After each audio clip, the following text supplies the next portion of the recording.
Virtually, we have Mike McCullough, Jonathan Park, Nancy White, Judy Boyke. Kevin McAuliffe will be with us, along with Mr. Jermaine, Shirley Stewart, Nicole Wright, Judy Boyke, there's Mike Marizio, Steve Fortuno. So that being said, Councilman, would you please call the roll? Counselor Boyke. Here. Am I Counselor muted? Carr. Here. Counselor White. Here. Counselor Bacallo. Present. Supervisor Meyer. Present. Okay, please rise with me for the Pledge of Allegiance. Pledge allegiance to the flag Flag of the United States of America and to the republic for which it stands, one nation, under God, indivisible, with liberty and justice for all. Would you all please remain standing for a moment of silence for our troops in harm's way, as well as all of our friends and neighbors that are keeping our community going and safe during these trying times. Thank you.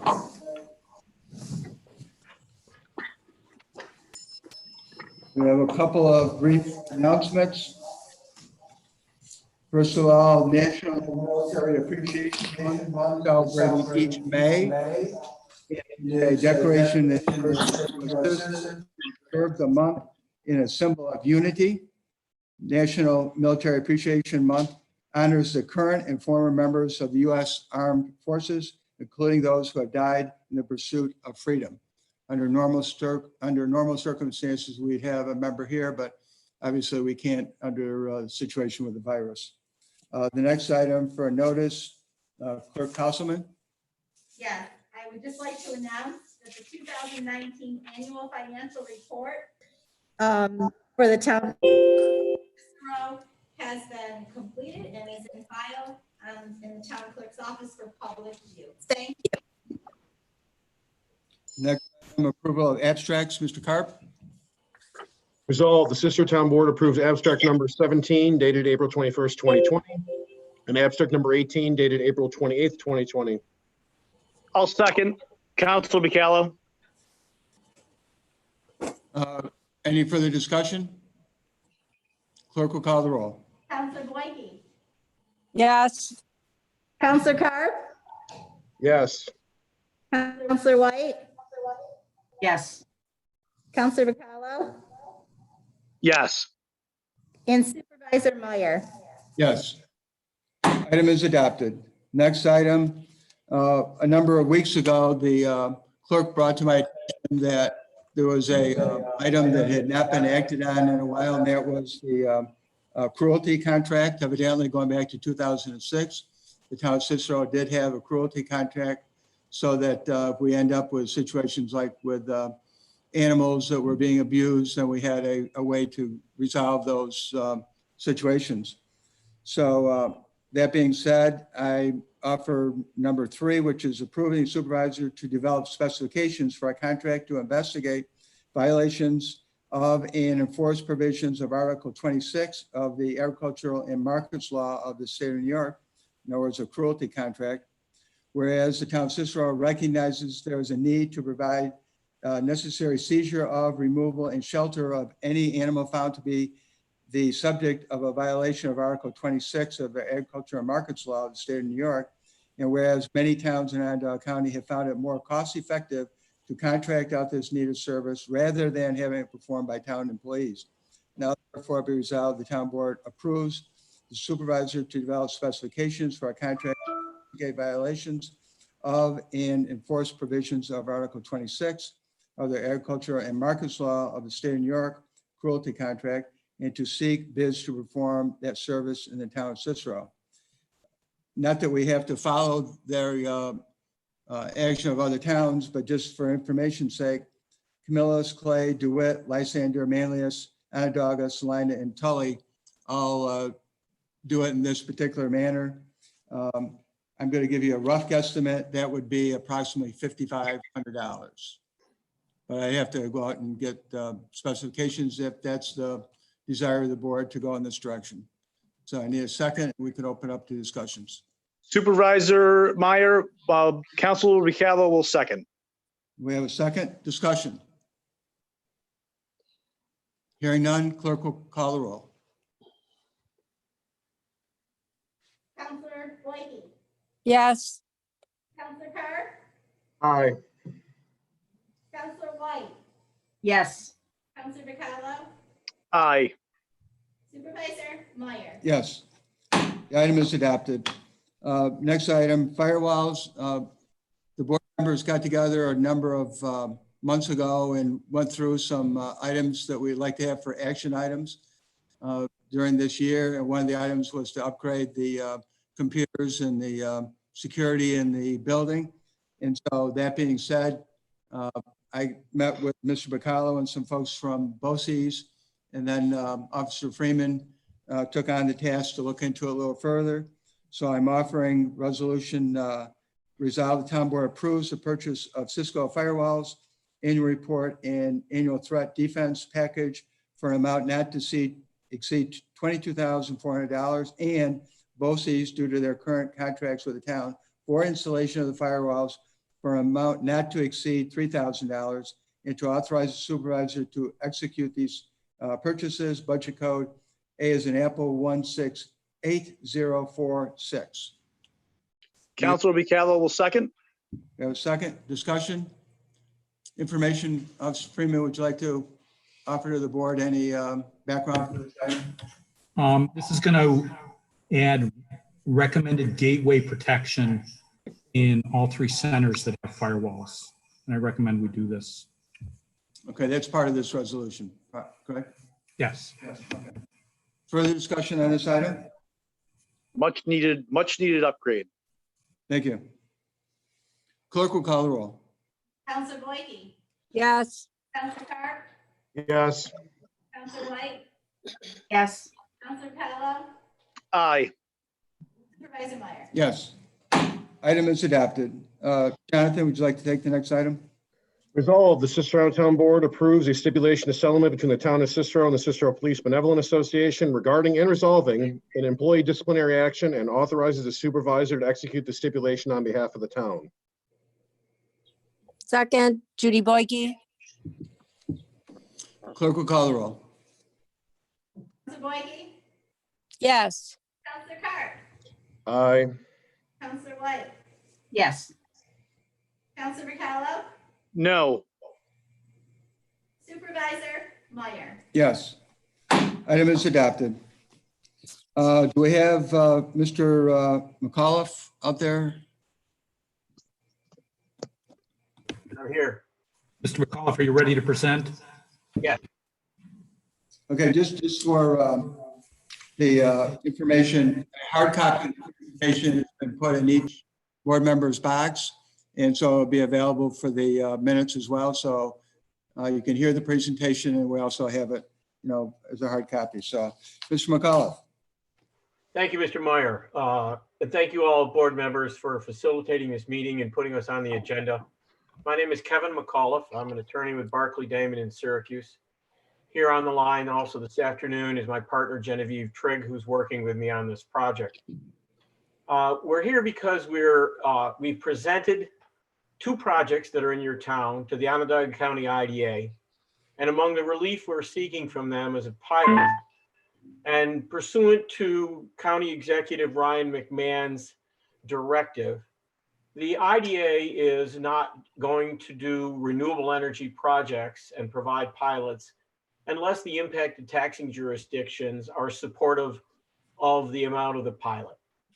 So we have provided to them two separate applications, and I'll now run through what these projects are. At this point, I'll share my screen then and go through the PowerPoint presentation that you have in front of you.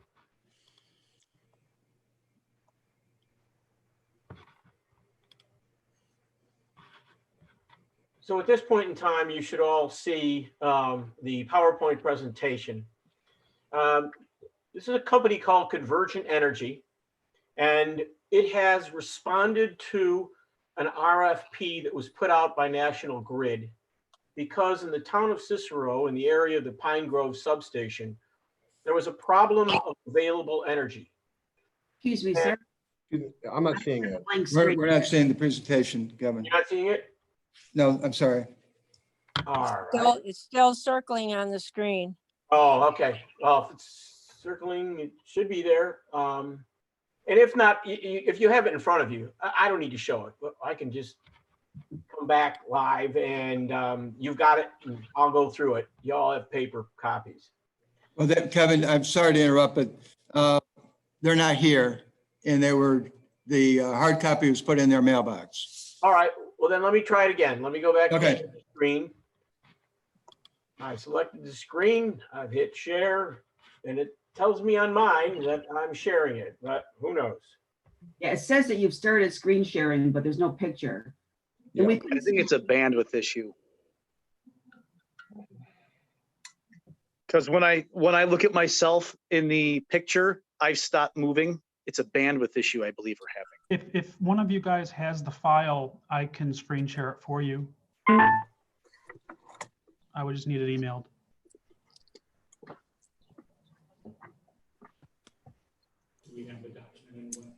Yeah, Jolie has it. Would you like to continue, Kevin? Sure. So let me provide you again the background on Okay. this. Thank you. National Grid determined that for those thousands of customers that are within the Pine Grove substation area, there was a potential of a shortfall, brownout, or insufficient energy. So they went to the Public Service Commission and they asked for the ability to do what's called a non-wire solution. In other words, they aren't going to conductor any lines. They would not change the substation. What they did was they put out an RFP to developers and they said, would you please provide for us the capability to have 40 megawatts of power for those peak times during the summer and winter where there's simply not enough energy that runs through this substation. And our client, Convergent Energy, which is an energy storage company, even though this appears to be a solar project, this is really an energy storage project. They responded, won the RFP process. They have been to your planning board and they've presented and obtained approval for 2 separate projects. They are adjoining each other, but the idea of the proximity and being 2 separate ones is that they have 2 separate points of interconnection, which allows then this energy from these batteries and from the solar facilities to join the grid in 2 locations and move throughout the Pine Grove substation area. Great. You're up now, Kevin. Thank you. All right, so we now refer to these as CES 1 for Energy Storage 1 and Cicero Energy Storage 2. So the first few pages are simply pages that provide background on the company. And as I said, this is an energy storage company, not a solar company, but this is a unique project in the sense that the batteries that are here that provide 40 megawatts of output for some period of time are charged by the solar array. So on each property, and there are 2 adjoining properties, one that fronts on Island Road and the other on Northern Boulevard. On one of them, we have 23 acres that will be consumed by the batteries and the solar. That's on the 90-acre parcel owned by Rosselli. And on the adjoining parcel owned by the Lombardi family, we'll have 21 acres that's developed with solar and the batteries on a 39.5 acre parcel. So Michael, if you want to just click down a couple of slides, it'd be great. I won't bore everybody with the background information on Convergent. It's doing this all over the country. There's a map that you can see where they have other energy storage projects. Again, the concept here is to respond to places where there simply is not enough. And the utility company has determined that it makes more sense to have someone else come in and provide supplemental power rather than charge all of the ratepayers in the area to bring in new wiring, modify a substation, etc. All right, Michael. We don't care about their track record, their financing. Again, this is a PowerPoint presentation that we presented to the Onondaga County IDA. It's an established company that has a very large company, ECP Energy Capital Partners, providing its backing. So this is not some small fly-by-night developer. Go ahead, Michael. All right, so the idea here is that they've been providing this service throughout the country, and in this area, they're working with a bunch of local partners. They used Iannuzzi and Romans to do the surveying and the analysis, EDR, GreenSpark, and Earth Dimensions, etc. And then Rosselli will probably be doing some of the land clearing, or at least the trucking as necessary in order to provide the background on these projects. So again, this is rated at 39. This facility is rated at 42. They've got 39 megawatts of storage elsewhere going on in the state already right now. Their main headquarters is in New York City, which is where the 24-hour-a-day manned command center is. So I thought that I could provide more detail, but it turns out that under the new laws that we have with regard to security information on energy systems, all we can say is that National Grid and this company have the ability then to push this power from the batteries into the grid as required by National Grid's analysis. They will be determining when these batteries discharge, and then obviously after they're fully discharged, they do need to be recharged again before being usable. Michael?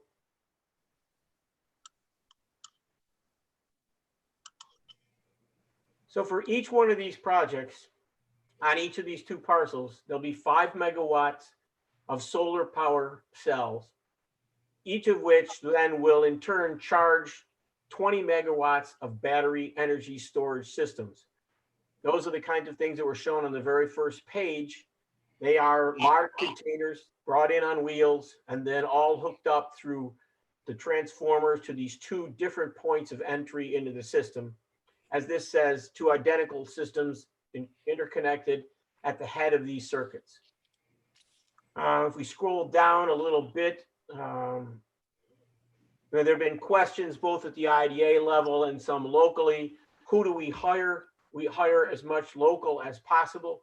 This is a complicated electrical process, so I think it's much more likely than not that union electricians will be utilized to install all the interconnections in this case. And through the IDA, we've provided names of local 43 companies to the developer. And again, the project is dispatched, as we say, from the New York City Ops Center in requests, when requests are issued by either the New York Independent System Operator, that's NISO, or by National Grid itself if it senses there's some demand within its system and it needs this power dispatched immediately. Michael? So here's how it works. Non-contingency mode. That is, we have no demand for this power. So what happens, the full load of the 42.2 across these two projects charges up the batteries until they're full. When the batteries are full, then the power switches over and it goes out into the grid. There will be subscribers, as it says on another slide here, where people can buy this photovoltaic power like on any other community project. But there's a little asterisk in a sense here that it's only available, one, when the sun is shining and it's producing power, and two, when it's not needed to charge up those batteries. So in peak times during the summer, let's say you have a very hot day, there's a high energy demand, so a lot of air conditioning is running. You can assume that these batteries then will be pulled on every day as the sun goes down through the evening, etc. And then they will charge up the next day and be ready to be discharged again. Now, when there's a contingency mode, that load then is available to go into during the peak times, and the photovoltaic goes in directly. It is not sold, if you will, to people who are community energy subscribers, but rather it gets used as National Grid deems appropriate. And at the same time, those batteries can be discharged either during the day or at night when there is no solar power available. And the size of this facility was determined by grid. They're the ones who determined how big of megawatts they needed and the duration that the batteries needed to discharge. Michael? This is the site that then faces on Northern Boulevard. And as I said, this is the one that is 23 acres is being used out of a 90-acre parcel. And then Michael, on the next slide, we see the facility that fronts onto Island Road. And this is 21 acres out of a 39.5 acre parcel. I should note here that your planning board went through extensive detail. And if you look at that, you can see these carve outs. This is not a normal solar array. And the reason is that there are both federal and state wetlands on this property. The state wetlands are going to be completely avoided. And on the federal side, there is a permit that's been applied for under, I think it's section 55 of the Army Corps Act. The Army Corps has yet to be there and walk through the property to confirm the delineation that was done by EDR. And the conditions of your planning board are that the building permit cannot be pulled until the Army Corps permit is in hand and a copy has been delivered to the town for review. Michael?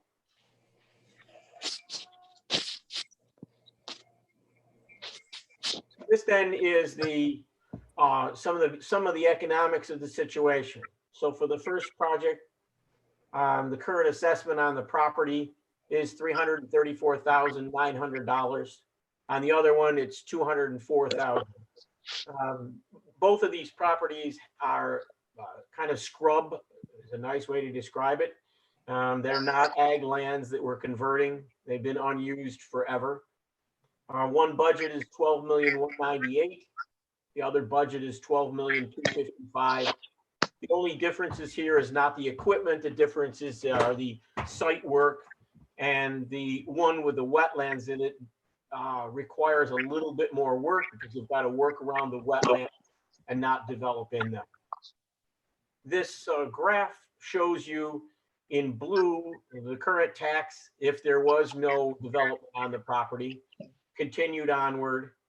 And then the green shows you what it is for both projects. They're combined, assuming that you and the school district agree to the 4,500 per megawatt AC rate that we've asked the IDA to provide. So now the language down below refers to the fact that the county IDA approved its first solar project for a company called Abundance Solar, and I think it was out in the town of Camillus, at the rate of 3,500 per megawatt. But we've increased that to 4,500 per megawatt because when you look at what's called the VDER rate, and VDER is VDER, and it stands for Value of Distributed Energy Resources. That's a term created by the New York System Independent Operator. And it sets the standard then for how someone is paid for solar energy that's produced in a community solar project. And there's a slight increase that's really about 12%, but to be conservative and fair to everybody, we increased it by 30%. So there's a slight increase in what you get per megawatt hour produced if you have battery storage. And the concept is that there are then times when those batteries will also produce energy and the company would get paid or reimbursed the energy that's produced during that period of time. The other two pieces that we've asked the IDA for, in addition to a pilot at the rate of 4,500 per megawatt, is mortgage recording taxes on each one, $68,617, $68,937. And then sales and use tax exemptions of $768,000. Those relate to parts of the project not exempt. So in New York, the batteries are not exempt. The solar facility is exempt from sales tax on the state side, but not on the local side. So these are partial sales tax exemptions that we've asked the IDA for. Michael? Okay, that's the last one. All right. So that's an overview of this project. And as I said, in each case, we're using not all of the parcel, 21 out of 39 on one parcel and 23 out of 90 on the other. So that those lands remain available for development should something else be proposed to be developed there. It's possible, I don't know, that, if the demand for solar increases or grid wants more backup power in this area, that at some future point in time, we could enlarge this facility.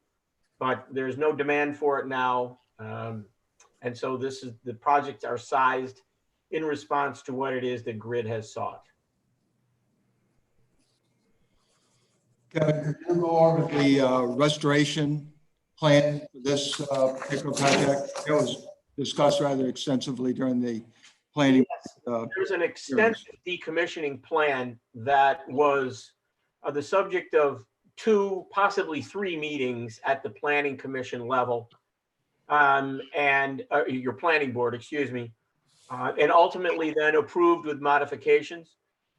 So it's the client's responsibility to completely decommission this, not only with regard to its leases, because it's just leasing this parcel, but also with the town. And it, before pulling the building permit, has to place in the town's hands a surety bond for the cost of decommissioning and removing and restoring the land on both of these projects, at an amount that was deemed to be satisfactory by the planning board.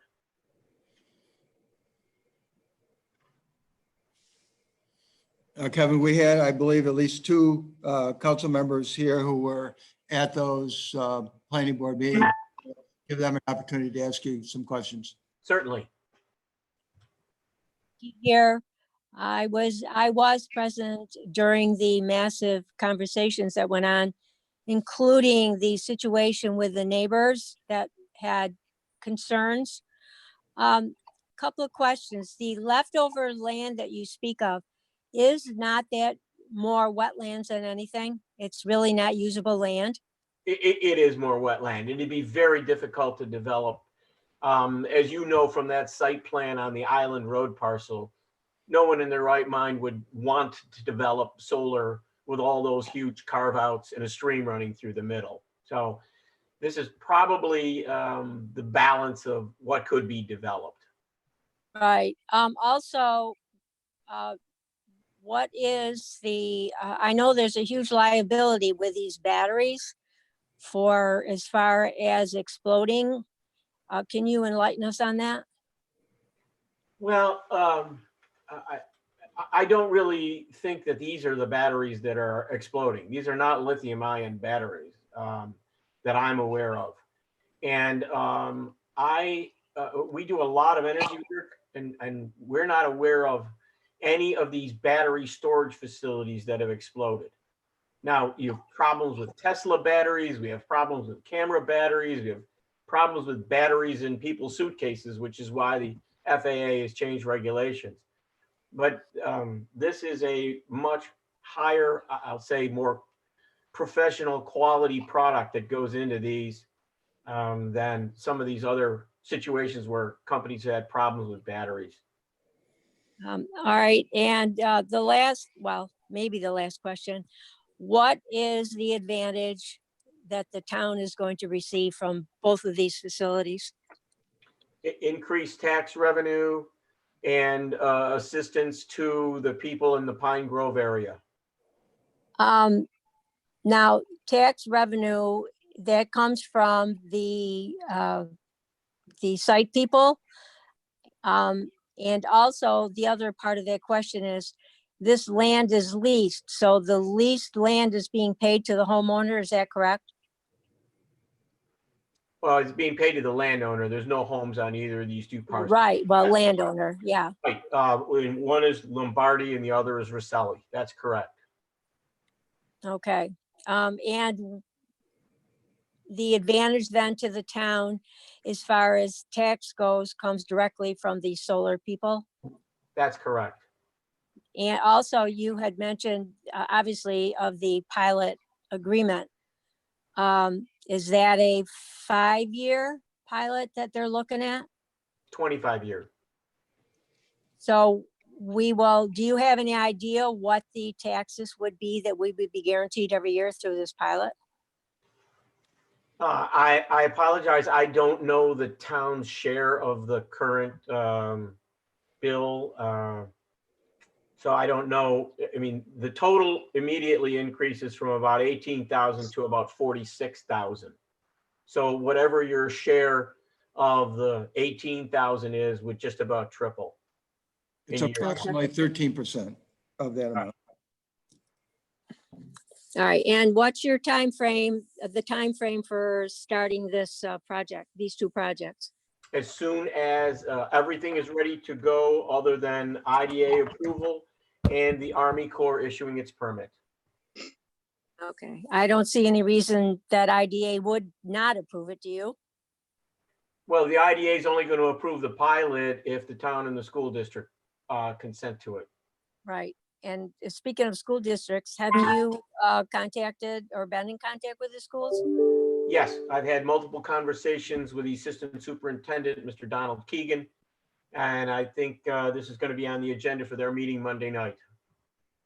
Okay, I guess that answers most of my questions for now. Thank you so much. You're very Okay, welcome. Nancy, do you have questions? I really just have a comment. Okay. The planning board was very concerned about at the end of the life, what happens with the equipment. So having that surety bond is a great way to go. And I'm really happy that they were very on top of that to ask those questions. I want to give a little shout out to the planning board. They did a great job. Are there further questions? Yeah, Bill, I had a quick question. Yeah, Mike? If this was already approved by the planning board, why are we sending a letter of support in? That's the thing I would just like a little more information Right, on that end. right. A little more clarity. Kevin, could you cover that again, please? Certainly. It's the fiscal issue, not the environmental, not the planning or anything else. There have been, as everybody knows, let's call them dust-ups between local governmental entities with the prior county executive and the IDA. Some towns, some school districts felt like they were being forced into situations by the IDA and that they didn't have any say in things. And so County Executive Ryan McMahon felt that with all projects, but most importantly with renewable energy projects, because there aren't jobs. So this isn't like they were going to be creating jobs in a town or in a school district. He wanted the IDA to go out and make sure that each impacted taxing jurisdiction understood what was being asked of them in the pilot and to simply consent to the IDA setting this pilot rate. So that's how it came about. Thank you. You're welcome. Further questions? Yes, Judy Boyke here. What, I don't believe I heard you talk about the installation. Are they concrete pad mounts or pillar mounts, or are Just they all ground mounts. They are ground Yep. mounts. ground And part mounts? of that is being dictated by the fact that some of this will be in the federal wetland, assuming that the feds issue their permit. They have in other situations. So what they don't want are things like concrete being drilled into wetlands. Right, correct. All right, thanks. You're welcome.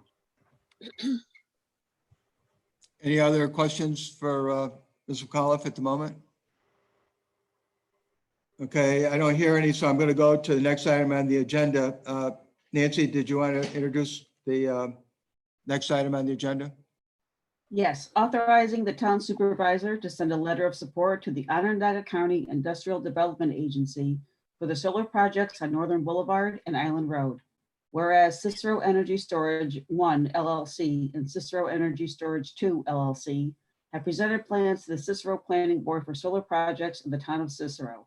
And whereas the overall acreage is roughly 24 acres per site, and would allow batteries to provide power during peak areas. And whereas the Cicero Town Board must approve a remediation plan that would restore the property at the end of the life of the projects. And whereas the Cicero Planning Board approved the site plan for these projects. And whereas the Onondaga County Industrial Development Agency has scheduled public hearings for these projects on May 6, 2020.